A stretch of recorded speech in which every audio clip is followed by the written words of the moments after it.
ये कार्यक्रम जारी है और अब मैं इस प्रतिष्ठित मंच पर आमंत्रित करना चाहूंगा संदीप सिंह जी को, एजुकेशन मिनिस्टर यूपी स्वतंत्र प्रभार, और इस सेशन को आगे बढ़ाएंगे मेरे सहयोगी उदय प्रताप सर। प्लीज जोरदार तालियों के साथ स्वागत संदीप सिंह जी का। जोरदार तालियां बजती रहनी चाहिए। और मंच पर संदीप सिंह जी एजुकेशन मिनिस्टर हैं उत्तर प्रदेश सरकार में, स्वतंत्र प्रभार, और आप सभी की तालियों की गड़गड़ाहट जो है कम नहीं होनी चाहिए। और इस सेशन को आगे बढ़ाएंगे मेरे सहयोगी उदय प्रताप। उदय, ओवर टू यू। शुक्रिया अभिषेक। नमस्कार, आप सबका दोबारा मैं स्वागत करता हूं। हमारे अगले सेशन की ओर हम अब बढ़ेंगे, जिसमें जुड़ रहे हैं अब उत्तर प्रदेश के बहुत ही होनहार और युवा मंत्री, स्वतंत्र प्रभार राज्य मंत्री हैं ये। बेसिक शिक्षा विभाग इनको की जिम्मेदारी दी गई है इनको मुख्यमंत्री द्वारा। और संदीप जी, बहुत बहुत शुक्रिया कि आज आप यहाँ आज आए और शौर्य सम्मान 2025 का ये जो आयोजन है उसमें आज आप पधारे। बहुत बहुत धन्यवाद उदय जी। आज ITV नेटवर्क्स के द्वारा शौर्य सम्मान 2025 का आयोजन आपने दूसरी बार लखनऊ में और उत्तर प्रदेश में किया है मेरे ख्याल से। और ये कार्यक्रम अपने आप में, अपने नाम से इस कार्यक्रम की जो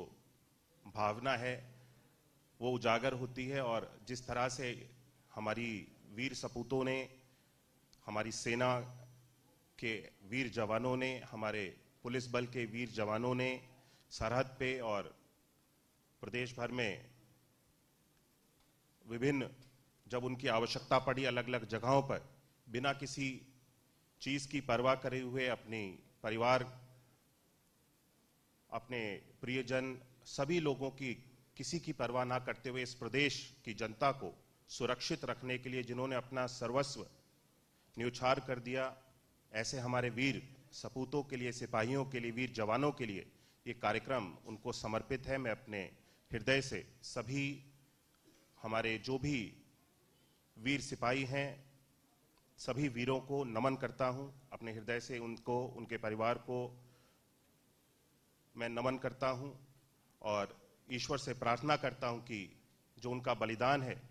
उनका बलिदान कभी भी जाया नहीं जाएगा। और जिस सोच के साथ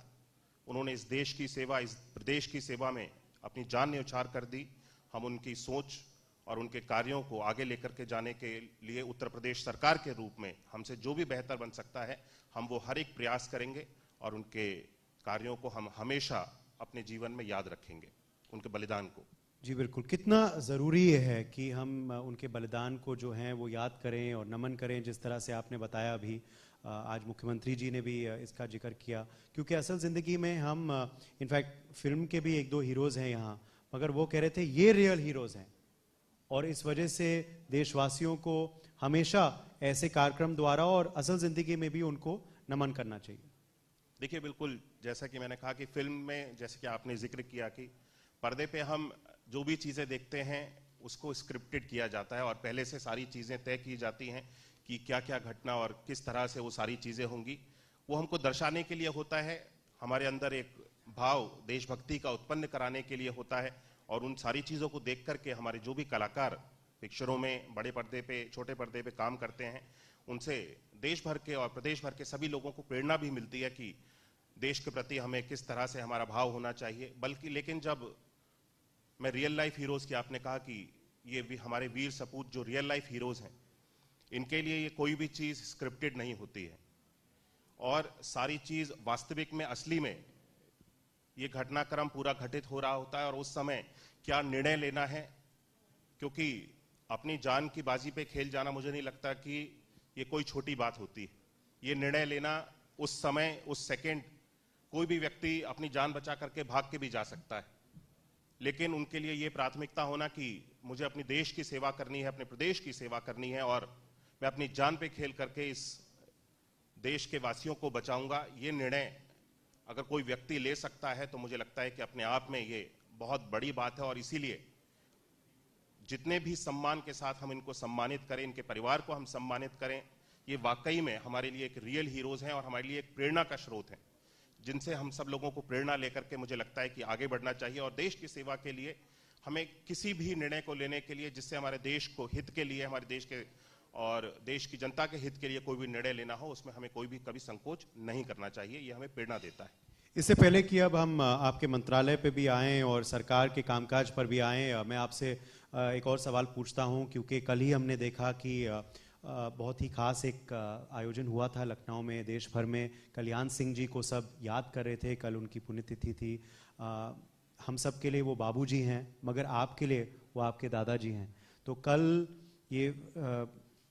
ये जो कार्यक्रम था वो कैसे गया, उस पर आप क्या कहेंगे? और आज भी कल्याण सिंह जी की रेलेवेंस क्या है संदीप जी, 2025 में भी उत्तर प्रदेश के लिए, वासियों के लिए जो आज आपको देख रहे हैं, क्या कुछ वो सीख सकते हैं उनसे? देखिए, मुझे लगता है कि उत्तर प्रदेश में जब मेरे ग्रैंडफादर बाबाजी कल्याण सिंह, जिनको मैं बाबा जी बोलता हूं, जब उनकी बात आती है तो सबसे पहले उनकी सरकार के समय उत्तर प्रदेश में जो लॉ एंड ऑर्डर को स्थापित किया गया था, सबसे पहले उसकी चर्चा होती है। क्योंकि उत्तर प्रदेश में आजादी के बाद पहली बार मुझे लगता है कि जब उनकी सरकार बनी 91 में, लॉ एंड ऑर्डर क्या चीज होती है और किस तरह से आतंकियों को, घुसपैठियों को, नक्सलियों को किस तरह से मुंह तोड़ जवाब देना चाहिए, इसको एक उदाहरण के रूप में सुशासन क्या होता है और सरकार की अगर धमक हो और शासक जो सरकार के मुख्यमंत्री के रूप में जो व्यक्ति उस सरकार को चला रहा, उसकी क्या शक्ति होती है, उसको मुझे लगता है कि 91 में पहली बार इस प्रदेश की जनता ने देखा कि जब बाबूजी ने अपने सख्त निर्णयों से इस प्रदेश में सुशासन को स्थापित किया। और आज भी बाबूजी अब शारीरिक रूप से, फिजिकली हम सब लोगों के बीच में भले ही नहीं है, लेकिन हर वर्ष बाबूजी का जो 5 जनवरी को जन्म दिवस का, जन्म जयंती का कार्यक्रम होता है, वो लखनऊ में ही, यहीं जो उनका सरकारी आवास था, जिस पे लंबे समय तक बाबूजी ने उस स्थान पर रह करके इस प्रदेश भर के जनता के लोगों के साथ में जुड़े रहने का कार्य किया, उसी स्थान पर आयोजित किया जाता है। और कल 5 जनवरी थी तो बाबूजी का 93वीं जन्म जयंती का कार्यक्रम आयोजित किया गया, जिसमें माननीय मुख्यमंत्री जी और सभी बाबूजी के साथ में जुड़े हुए जितने भी बड़े बड़े लोग थे, नेता लोग थे, और उनके साथ में जुड़े हुए गांव दराज से भी, प्रदेश भर के गांव के भी लोग बहुत सारे जो ऐसे हैं, वो आज भी उनको याद करने के लिए एकत्रित होते हैं। और बाबूजी के उन कार्यों को, बाबूजी ने जिस तरह से हिंदुत्व को एक नया चेहरा दिया और सशक्त और मजबूत बनाने का कार्य किया, आज उनके भावों को याद करते हैं और हम सब लोगों को प्रेरणा देते हैं कि हम भी बाबूजी की तरह उसी मार्ग पे प्रशस्त करते हुए आगे बढ़ सकें। आज क्या कहते कल्याण सिंह जी, जैसे आप कह रहे हैं हिंदुत्व को उन्होंने किस दिशा से आगे बढ़ाया था, आज क्या कहते कल्याण सिंह जी, ये जो वर्तमान में माहौल है हिंदुत्व के प्रति, सनातन के प्रति, प्रधानमंत्री मोदी जी के नेतृत्व में और उत्तर प्रदेश के मुख्यमंत्री योगी जी के नेतृत्व? देखिए, मुझे लगता है कि हमारे लिए गर्व की बात है, हमारी, जब आपने सनातन की बात करी, और सनातनी होने के नाते हमारी सभ्यता, हमारी परंपरा, मुझे लगता है कि विश्व में सबसे पुरानी और प्राचीन परंपरा हमारी परंपरा है, और इस पे हम सब लोगों को गर्व होना चाहिए और इसका प्रचार प्रसार हो और इसको सशक्त और मजबूत बनाना, मुझे नहीं लगता है कि हमारे लिए इससे भी बेहतर और कोई कार्य हो सकती है, और कोई कार्य हो सकता है। सरकार हर समाज के लिए, हर वर्ग के लिए, हर मजहब के लिए, हर मजहब के लोगों के लिए बराबर कार्य करती है, हर मजहब के लोगों को सम्मान भी देती है। लेकिन मुझे लगता है कि हम हिंदू और हिंदुत्व की जब बात करते हैं तो हमारे देश में, अगर हम भारत में रह करके हिंदुत्व की बात नहीं करेंगे, हिंदुस्तान में रह करके हम हिंदुओं को आगे लेकर के जाने की बात नहीं करेंगे, तो मुझे नहीं लगता कि इस देश में कहीं और इस चीज के बारे में, इस पूरे विश्व में कहीं और इस चीज के बारे में चर्चा होगी। इसीलिए मुझे गर्व होता है कि मैं एक ऐसी सरकार का हिस्सा हूं जहां पर हमारी सनातनी परंपरा को और हिंदुत्व को खास तौर पे बढ़ावा देने का काम किया जाता है, और ये आज की आवश्यकता भी है। मगर विपक्ष कहता है ये पॉलिटिकल प्रचार क्यों होता है बीजेपी का हिंदुत्व का? देखिए, पॉलिटिकल प्रचार मुझे नहीं लगता कि हमारा जो पूरा पार्टी का बैकग्राउंड है और हमारी जो सोच है वो यहीं से निकल करके आती है। मुझे लगता है कि हम कोई दिखावा नहीं करते। ये भारतीय जनता पार्टी कोई हिंदुत्व के बारे में और सनातन को आगे लेकर के जाने में कोई आज से इस चुनाव से या पिछले चुनाव से किसी मुद्दे को लेकर के मुझे लगता है कि लोगों के सामने नहीं आई है। जब से इस पार्टी का गठन हुआ है उस समय से हमारी सोच, हमारी विचारधारा हमेशा से हिंदुत्व को आगे लेकर के जाने की थी और आज मुझे लगता है कि केंद्र में भी तीसरी बार हमारे प्रधानमंत्री नरेंद्र मोदी जी प्रधानमंत्री के रूप में इस देश का नेतृत्व कर रहे हैं और उत्तर प्रदेश में भी दूसरी बार योगी आदित्यनाथ जी के रूप में, मुख्यमंत्री जी के रूप में हमारे मुख्यमंत्री जी इस प्रदेश का नेतृत्व कर रहे हैं। तो कहीं ना कहीं हम लोगों के मन में अपने भाव को, हमारे विचारों को लेकर के जाने में हम सब लोग सफल हुए हैं और हिंदुत्व को सशक्त बनाने की जो हमारी विचारधारा है वो हम हर एक व्यक्ति तक पहुंचाने में सफल हुए हैं, इसीलिए हम सब बेहतर कार्य कर पा रहे हैं। जनवरी का महीना है, पिछले साल जनवरी में प्राण प्रतिष्ठा का कार्यक्रम भी हुआ था, राम मंदिर का, भव्य राम मंदिर का। बहुत से लोग वहाँ उपस्थित भी थे। कुछ लोग भूल तो जरूर गए मगर बहुत लोग नहीं भूले कि कल्याण सिंह जी का क्या योगदान था। परिवारजन के नाते आप क्या कहेंगे जो लोगों ने कहा राम मंदिर प्राण प्रतिष्ठा के अवसर पर कल्याण सिंह जी के योगदान पर भी? देखिए, बाबूजी का तो आपने जब राम मंदिर की बात करी है तो उनका सपना था कि एक भव्य दिव्य राम मंदिर बन करके खड़ा हो, तैयार हो, और उन्होंने अपने जीवन में बहुत सारे त्याग किए इस राम मंदिर को खड़ा करने के लिए। राम मंदिर की जो कल्पना थी इस विश्व की, इस दुनिया में कि भव्य राम मंदिर कैसा होना चाहिए, उसके पीछे मुझे लगता है कि बाबूजी का जो योगदान है वो एक बहुत बड़ा और अहम योगदान है। बाबूजी ने, जैसे कि आपने बात करी कि बाबूजी का जब एक सपना था कि राम मंदिर बने, बाबूजी ने जब मुख्यमंत्री थे उस समय जो जिस स्थान पे आज राम मंदिर बन करके हमारा खड़ा हुआ है वहां पे ढांचा को जो ढाया गया और जो उस समय की घटना हुई, उस घटना के समय बाबूजी उस प्रदेश के मुख्यमंत्री थे और घटना की पूरी जिम्मेदारी बाबूजी ने स्वयं अपने कंधों के ऊपर ली थी कि किसी भी व्यक्ति का कोई दोष नहीं है, किसी अधिकारी का कोई दोष नहीं है, किसी के ऊपर भी अगर कोई कार्रवाई करनी है तो किसी के ऊपर ना करके मेरे ऊपर यह कार्रवाई की जाए। उनके ये स्वयं के ये शब्द थे। वे गर्व करते थे कि मैं हिंदू हूं और मुझे हिंदुत्व को आगे बढ़ाने के लिए और प्रभु श्री राम के लिए अगर मुझे किसी भी हद तक जाकर के कोई कार्य करना पड़े या त्याग करना पड़े, उन्होंने वो त्याग को किया और अपने हद से भी जो भी वे कर सकते थे उस समय, मुझे लगता है कि उनके हाथ में जो भी चीजें होंगी उस समय उन्होंने वो हर एक वो निर्णय लिया कि हम हिंदुत्व को आगे लेकर के जा सकें और प्रभु श्री राम के मंदिर का मार्ग प्रशस्त कर सकें। और मुझे खुशी है कि बाबूजी के रहते हुए उनके जीवन काल में राम मंदिर की नींव रख दी गई।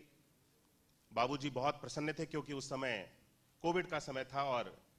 बाबूजी जाना अवश्य वहां पे चाहते थे उस स्थान पे जब वहां का भूमि पूजन हो रहा हो, लेकिन हम सब लोगों ने भी उनसे अनुरोध किया था कि स्वास्थ्य कारणों की वजह से कोविड का समय है, बाबूजी अगर घर पे ही रहेंगे तो ज्यादा बेहतर होगा। लेकिन वो स्वयं बैठ करके टीवी में हर एक चीज को बाबूजी ने देखा और बड़े भावुक थे उस समय बाबूजी, जब हमारे प्रधानमंत्री जी राम मंदिर की जब नींव रखने का कार्यक्रम किया जा रहा था। और आज 2025 है और ये 2025 अपने आप में एक इतिहास को भी रचने वाला है। आने वाली इस 22 जनवरी को राम मंदिर के प्राण प्रतिष्ठान के, राम मंदिर में जब प्रभु श्री राम के प्राण प्रतिष्ठान हुए थे उसको 1 वर्ष पूर्ण होने जा रहा है और राम मंदिर भी अपना भव्य जो दिव्य जो उसका स्वरूप है वो पूरा लेता जा रहा है। और मुझे लगता है कि आने वाले समय में ये विश्व का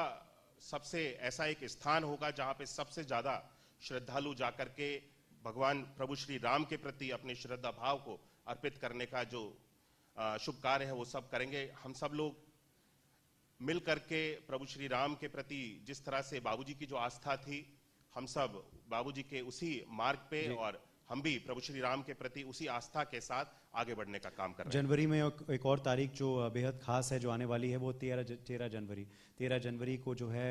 महाकुंभ का पहला स्नान जो है वो होगा। महाकुंभ जो है वो 26 जनवरी तक इसका आयोजन किया जाएगा। उत्तर प्रदेश सरकार कितनी तैयार है भव्य तरीके से इसको करने के लिए? विश्व भर में शायद इतिहास इस बार महाकुंभ रचने वाला है। देखिए, ये जो कुंभ का आयोजन है, महाकुंभ का जो आयोजन है, ये अपने आप में एक ऐतिहासिक कार्यक्रम होने जा रहा है और इतिहास में इस कार्यक्रम को मुझे लगता है कि याद किया जाएगा, क्योंकि जिस तरह से उत्तर प्रदेश की सरकार ने इस दिव्य भव्य कुंभ की जो तैयारियां की हैं, हमने हर एक व्यक्ति जो इस कुंभ में जाकर के इस कुंभ का हिस्सा बनेगा, उसके लिए छोटी से छोटी चीजों की हमने व्यवस्था की है। और इस बार का जो हमारा कुंभ है, क्योंकि प्रधानमंत्री जी कहते हैं कि ये एक नया भारत है और डिजिटल इंडिया का उन्होंने हमेशा इसको आगे बढ़ाने की बात की है, तो जब डिजिटल इंडिया में एक नए भारत में जब हम कुंभ का आयोजन करने जा रहे हैं, तो कुंभ भी क्यों ना डिजिटल हो।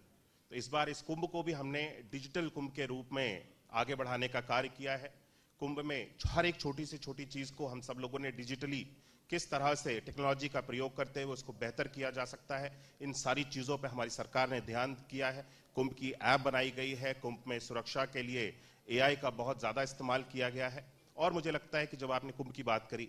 और जब हर एक विभाग अपना कुंभ में योगदान दे रहा है, तो इस कुंभ में हमने शिक्षा के लिए भी मेरे बेसिक शिक्षा विभाग के द्वारा 5 परिषदीय विद्यालय दिव्य कुंभ योजना के अंतर्गत हमने कुंभ में भी लगाए हैं, जिस सेक्टर 1 में, सेक्टर 2 में, सेक्टर 7, 10 और 13 5 विद्यालय हमने कुंभ में लगाए हैं, जिसके माध्यम से वहां पे जितने भी श्रमिक हैं, लगभग 15,000 से अधिक श्रमिक जो वहां पे कुंभ की व्यवस्थाओं को बनाने के लिए कार्य कर रहे हैं, उनके बच्चों के लिए हमने इस व्यवस्था का भी ध्यान दिया कि जिस लंबे समय तक ये कुंभ की तैयारियां चल रही हैं, उस समय बच्चों की उनकी पढ़ाई किसी भी तरह से प्रभावित ना हो। तो उस कुंभ में हमने विद्यालयों को भी सारी सुविधाओं के साथ, ये विद्यालय कोई आम विद्यालय नहीं है, इसमें स्मार्ट क्लास, हर एक चीज बच्चों को जो लर्निंग बाय डूइंग, जितने भी प्रोग्राम्स हमारे डिपार्टमेंट के द्वारा चलाए जा रहे हैं, उस सारी सुविधाओं से युक्त इन स्मार्ट क्लासेस को, सुविधाओं से युक्त इन स्कूल्स को हम सब लोगों ने बना के तैयार किया है। 1000 तक बच्चे इन स्कूल्स में पढ़ेंगे और मुझे खुशी है कि लगभग 700 से 800 की संख्या में बच्चों वहां पे एनरोल्ड भी हो चुके हैं और जो कि प्रतिदिन वहां पे शिक्षा भी ग्रहण कर रहे हैं। आखिरी सवाल आपसे, आप ये मिडवे पॉइंट पे पहुंच रहे हैं, सरकार का यूपी में योगी 2.0 सरकार का हाफ वे पॉइंट अब आने वाला है 2025 में ही, 2027 में दोबारा चुनाव होंगे। कितना काम हो पाया है आपके द्वारा, आपके विभाग में, बहुत ही अहम विभाग आपको दिया गया था बेसिक शिक्षा का, कितना आप कर पाए हैं, आगे का लक्ष्य क्या है, कितना बच गया है, चुनौतियां क्या रही हैं? देखिए, मुझे लगता है कि एजुकेशन एक ऐसा सेक्टर है जिसमें इस सरकार में 2017 में जब से हमारी सरकार बनी, इस पे बहुत ज्यादा फोकस किया गया और बुनियादी बदलाव इस सेक्टर में लेकर के आए गए। खास तौर से जब मैं एजुकेशन के और प्राइमरी स्कूल्स के और परिषदीय विद्यालयों की जब मैं बात करता हूं, तो उत्तर प्रदेश में परिषदीय विद्यालयों की क्या स्थिति थी, हम सब लोगों ने 2017 से पहले देखा है। परिषदीय विद्यालयों के एजुकेशन सिस्टम के ऊपर, पठन पाठन के कार्यों के ऊपर, उनके तौर तरीकों के ऊपर किसी को भी प्रदेश की जनता को विश्वास नहीं था। वहां पे बच्चों को केवल, क्योंकि गरीब वर्ग के बच्चे, असहाय वर्ग के बच्चे ही हमारे परिषदीय विद्यालयों में पढ़ने के लिए आते हैं, और उनके परिवार के बच्चे जब वहां पढ़ने के लिए जाते हैं तो किसी भी तरह की उनको सुविधाओं के ऊपर ध्यान नहीं दिया जाता था। बच्चे केवल नाम के लिए एनरोल किए जाते थे और विद्यालयों में टीचर्स के नाम पे एडॉक टीचर्स, स्वयं टीचर्स एडॉक टीचर्स रख लेते थे। ये व्यवस्था चलती थी और पठन पाठन का कार्य बिल्कुल ही समाप्त हो चुका था। हमने इस व्यवस्था को आते ही 2017 में पूर्ण रूप से बदलने का कार्य किया। ऑपरेशन कायाकल्प को चलाया गया, टीचर्स की उपस्थिति को सुनिश्चित किया गया, बच्चों की पठन पाठन के लिए, पढ़ाई के लिए बच्चों की यूनिफॉर्म्स को हम सब लोगों ने दोबारा से रीडिजाइन किया, बच्चों के करिकुलम को हम सब लोगों ने रीडिजाइन किया। और बल्कि मुझे बताते हुए खुशी है कि आज हमारे परिषदीय विद्यालयों में हमने NCERT के करिकुलम को लागू कर दिया है, ताकि हमारे परिषदीय विद्यालयों में जो गरीब वर्ग से बच्चे आते हैं पढ़ने के लिए, किसी भी तरह का हमारा फोकस है, हमारी प्राथमिकता है कि बच्चों के जीवन पे, बच्चों के भविष्य के साथ में किसी को भी खिलवाड़ करने का कोई अधिकार नहीं है। और जब हम शिक्षा की समानता का बात करते हैं, तो जो कॉन्वेंट स्कूल्स में या किसी भी बड़े बड़े स्कूल्स में, अच्छे अच्छे स्कूल, जो वही शिक्षा, वही किताबों का, वही करिकुलम हमारे प्राइमरी स्कूल में भी बच्चों को पढ़ना चाहिए, मेरा ऐसा मानना है। और इसीलिए हमने सेम करिकुलम हर एक स्कूल में बच्चों को शिक्षा की समानता का जो अधिकार है वो देते हुए NCERT का करिकुलम भी लागू किया है जी। हमने अपने स्कूल्स में स्मार्ट क्लासेस को लगा करके चालू किया है। लर्निंग बाय डूइंग के भी कार्यक्रम हम सब लोगों ने बच्चों के लिए, क्योंकि बच्चे जब छोटी अवस्था में होते हैं तो बच्चे काफी सारे अपने करियर को उसी समय, जिस भी क्षेत्र में बच्चों की रुचि होती है, उसको तभी चुन लेते हैं। तो हमने लर्निंग बाय डूइंग्स के, जिसमें बच्चे अलग अलग ट्रेड्स में जाकर के, कोई कारपेंट्री हो या इलेक्ट्रीशियन हो, किसी भी तरह के ट्रेड्स में जाके बच्चे उस समय में अपने स्कूल में भी अपने टूल्स के बारे में समझें, सारी चीज़ों के बारे में समझें। इस तरह के हम सब लोगों ने प्रोग्राम्स को बना करके इंट्रोड्यूस किया है, जिससे मुझे लगता है कि आने वाले भविष्य में हमारी ये जो नई पीढ़ी है, इस नए भारत के लिए हम जो भी अपनी तरफ से योगदान दे सकते हैं, उसको योगदान देने में अपना एक सशक्त और महत्वपूर्ण रोल निभाने का काम करेगी। और मुझे बताते हुए खुशी है कि हमारे पास पढ़ रहे लगभग 1,70,00,000 से अधिक हमारे पास छात्र हैं, जिनके लिए हम हर एक सुविधा को मुहैया कराते हैं। डीबीटी के माध्यम से हर एक बच्चे तक 1200 रुपए की धनराशि को हम सब लोग भेजने का काम करते हैं, जिसके माध्यम से बच्चे अपने स्टेशनरी, कॉपी किताब, बुक्स, बैग, ये सारी चीजों को बच्चे स्वयं अपने उनके अभिभावक उनको क्रय करके दे सकते हैं। हर एक बच्चे को बिना किसी भेदभाव के और बिना किसी एक भी रुपए के भ्रष्टाचार के इस व्यवस्था को हमने बना करके लागू किया है कि पूरा पैसा जो बच्चे के हक का है वो बच्चे तक पहुंचे। ऐसे विभिन्न हम लोगों ने बुनियादी बदलाव किए। मुझे लगता है कि शिक्षा का क्षेत्र, हम जितनी भी बात करें शिक्षा के क्षेत्र में, मुझे लगता है कि कम होगा। जो हमारी सरकार ने खासतौर पे कायाकल्प की, जैसे कि मैंने बात करी, कायाकल्प में विद्यालयों की जो है पूरी की पूरी तस्वीर बदलने का काम किया गया है। मूलभूत सारी सुविधाएं, टॉयलेट्स, स्मार्ट क्लासेस, क्लासरूम में बच्चों के लिए फर्नीचर हो, टाइल्स हो, टॉयलेट हो, पीने के लिए पानी हो, ये सारी सुविधाएं एक स्कूल में होना बच्चों के लिए बहुत ज्यादा आवश्यक है। और 2017 से पहले हमारे हर एक स्कूल में ये व्यवस्थाएं नहीं मिलती थी। और मुझे बताते हुए खुशी है कि प्रदेश में हमारे लगभग 1,30,000 से अधिक परिषदीय विद्यालय हैं, जहां पे ये सारी सुविधाएं 19 डिफरेंट पैरामीटर्स पे हमने ऑपरेशन कायाकल्प के माध्यम से पूरा करने का काम किया है। हर एक विद्यालय में पेयजल की व्यवस्था है, टॉयलेट्स हैं, क्लासरूम में फर्नीचर की व्यवस्था हम लोग बहुत तेजी से पूर्ण करते जा रहे हैं। ये नहीं कहता कि हर एक स्कूल में फर्नीचर उपलब्ध हो चुका है, लेकिन प्रतिवर्ष, क्योंकि 1,30,000 स्कूल में लगा एक साथ फर्नीचर पहुंचाना संभव नहीं है, लेकिन फर्नीचर भी हम हमारे बच्चे जमीन पे बैठ करके नहीं पढ़ेंगे, फर्नीचर पे बैठ के पढ़ेंगे। और स्मार्ट क्लास से और टेक्नोलॉजी के साथ में हमने हर एक विद्यालय को 2-2 टैबलेट भी दिए हैं, जिसके माध्यम से डिजिटल एजुकेशन को भी हम सब लोग बढ़ावा दे रहे हैं। हम हर एजुकेशन के क्षेत्र में तो बहुत काम किया है, बहुत बदलाव हुआ है। जैसे आप कह रहे हैं 2017 के बाद योगी सरकार में, और उम्मीद करते हैं कि आप ये नेक कार्य जो हैं वो जारी रखें। संदीप सिंह, बहुत बहुत शुक्रिया आपका कि आज आप हमारे कार्यक्रम में आए, and wish you all the very best for the rest of your tenure. बहुत बहुत शुक्रिया संदीप सिंह जी, आपने अपना कीमती वक्त इंडिया न्यूज को दिया। इस कार्यक्रम में आप शामिल हुए और महत्वपूर्ण बातचीत जो है वो आपने की है इंडिया न्यूज के साथ। जिस तरीके से शिक्षा को लेकर बातचीत हुई, शिक्षा एक महत्वपूर्ण पहलू जो है माना जाता है, और यहीं से देश का भविष्य जो है तय होता है। बहुत शुक्रिया सर, जोरदार तालियां बजती रहनी चाहिए संदीप सिंह